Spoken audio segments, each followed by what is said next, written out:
प्रशांत कोरटकर संदर्भातली आजची सुनावणी संपलेली आहे आणि कोरटकरच्या पोलीस कोठडीमध्ये 2 दिवसांची वाढ करण्यात आलेली आहे। प्रशांत कोरटकरला पुन्हा 30 मार्चपर्यंत पोलीस कोठडी सुनावण्यात आलेली आहे। त्यामुळे प्रशांत कोरटकरचा कोल्हापुरातला मुक्काम आता वाढलेला आहे।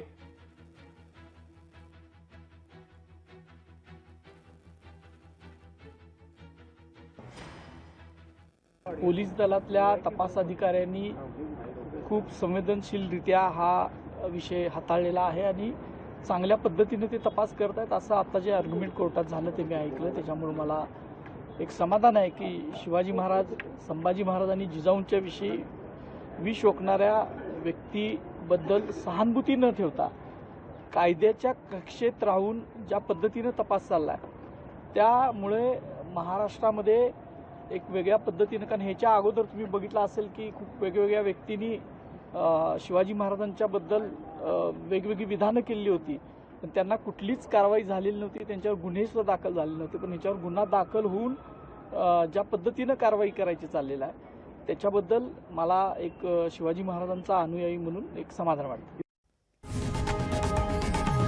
लोकशाही मराठी ऐका, पहा, जागरूक रहा।